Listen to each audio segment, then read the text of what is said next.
আসসালামু আলাইকুম। কি অবস্থা সবার? আশা করি ভালো আছেন। তো কালকে একটা ভিডিও বানাইছিলাম, ওই ভিডিওতে আমার বাড়ি দেখাইছিলাম আপনাদের। তো অনেকেই অনেক রকম কথা বলছেন দেখলাম ইউটিউবে।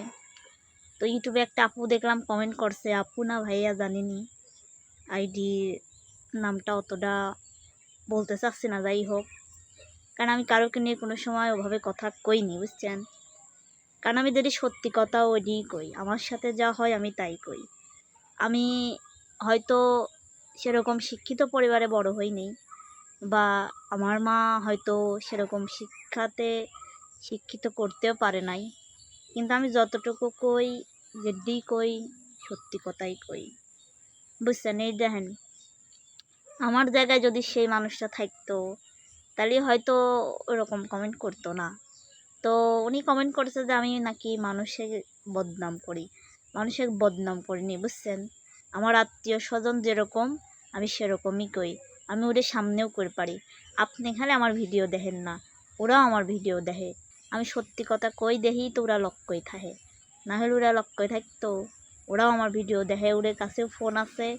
আর আমাকে সবসময় ওরা সহে সহে রাখে, আমি কোনে ভিডিও করি কোনে কি করি ওরা সব দেখে, বুঝছেন। আমাকে কেউ শিখাও দেয় নেই, আর আমি কারোর নামে বদনামও করিনি। আমার জায়গায় থাকলে আপনি বুঝতে পারতেন যে আমরা কত কষ্টে থাকি। একটা সময় যদি বৃষ্টি হয় আর বের হওয়া যায় না, দেন তো মানে আপনার আর কি কয়া বুঝাবো। যাই হোক, যার যেরকম কমেন্ট করার ইচ্ছা করে, সমস্যা নাই। তো মানুষকে ছোট করে কথা বলার আমার অভ্যাস নাইও, কারো কোনো সময় ছোট করে কথা কইও নি। তারপরেও মানুষ কথা গায়ে বাঁধায়, কথা গায়ে নেয়, তাতে আমার কিছু যায় আসে না, বুঝছেন। কারণ আমার লাইফে যা যা ঘটছে, মানে ঘটার তালাই আছে, বুঝছেন।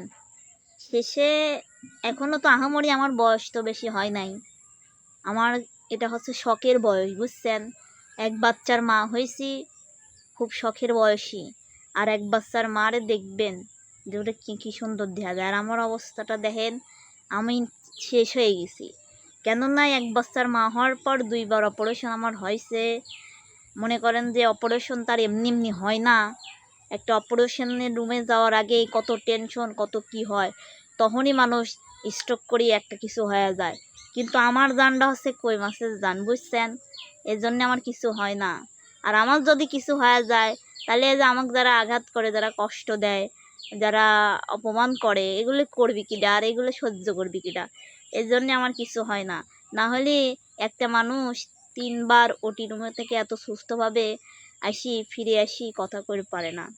তো আমি এখন বুঝতেছি আমার শরীরের পরিণতির অবস্থাটা, যে ঠিক মতন বল পাইনি, মানে হাঁটা চলাও করতে পারিনি। সব সময় কেমন যেন লাগে, ভালো লাগে না। সব সময় মনে হয় যে আমি আর মনে হচ্ছে আমি একটা মানুষই লাই, আমি মনে হয় বাতাসের মতন চলাফেরা করতেছি।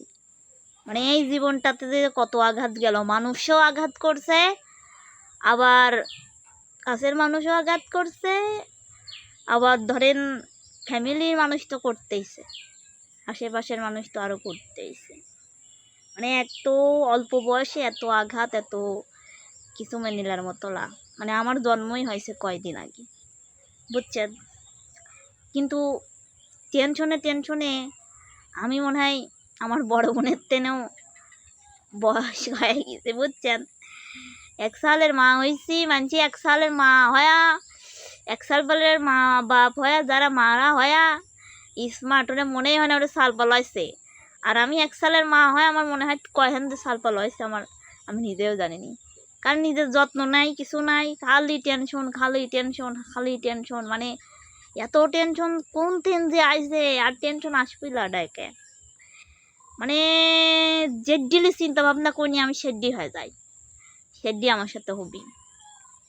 মানে আমি যা যতই আপন ভাবি না কেন, সে এমন করে আঘাত করে না, মানে এগুলো আঘাত সইতে সইতে জীবনটাই আমার লাইফটাই বাতিল। এখন এই দেখেন আমি কখন ভিডিও করে আইছি জানেন, এখন বাজে আপনার 5:30। এতক্ষণ ধরে আমার মনে হচ্ছে না যে আমি চলে ফিরে বেড়াই, মানে এত শরীরটা ক্লান্ত হয়ে গেছে, আর চলতেছে না, বুঝছেন। সওয়ালটাও মানুষকে বলে আমি হিমশিম খাওয়া যাচ্ছি, কারণ আমার লাইফ শেষ, একবারে শেষ করে ফেলেছি। বারবার অপারেশনের রুগী হয়ে আরও শেষ। একটা মানুষের কি এত যদি এত টেনশন, এত ডিপ্রেশনের মধ্যে কেউ করে বেঁচে থাকতে কন, বুঝছেন? যাই হোক, খানি ভাগ্যে স্বামীরা একটু ভালো, তাই না হলে মানুষ তো মনে হয় আরও খুঁজতো। স্বামীটা আমার পক্ষ হয়ে কত হয়, আমার সাপোর্ট লাই, তাই ঠিক আছে। কিন্তু যখন একবার ধরবি তখন আর সিরিয়াল দিবি একবার, বুঝছেন? কারণ সে চায় আমি সবসময় তার কথা মতো চলি, আর চলিও, কিন্তু মাঝখানে ভুল হয়ে যায়, ঠিক আছে। তো যাই হোক, সবাই আঘাত করলেও আমার শ্বশুর বাড়ির লোকজন আমাকে কখনোই কিছু বলেনি, কিন্তু কখনো বলবে কিনা জানি না। তারপরে আমি চেষ্টা করব যাতে কিছু না বলে ওই কাজটা করানো। তারপরে অনেক ভুল টুটি হয়ে যায় মাঝে মধ্যে, তো অনেক সময় তো ভুল হয়।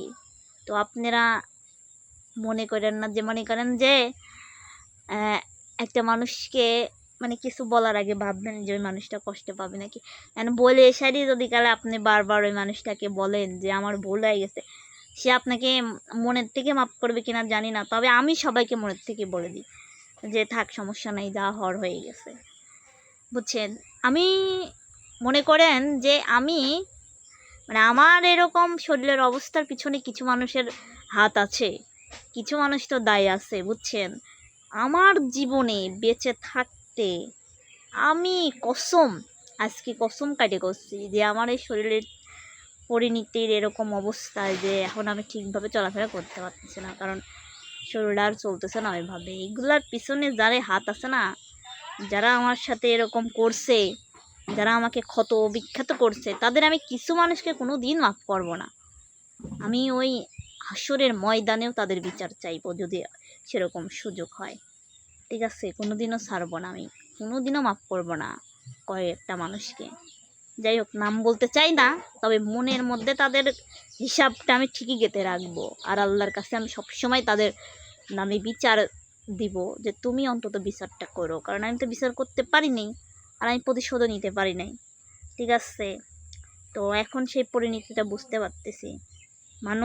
মানুষ হয়ে মানুষকে এভাবে এগুলো বলতেও থাক, পুরনো কথা নাই বললাম, কারণ আমার এখন বর্তমান জীবনের সাথে অনেকেই আছে, আবার পুরনো কথা বললে তাদের প্রশ্নের সম্মুখীন হয়ে যাব, বুঝছেন।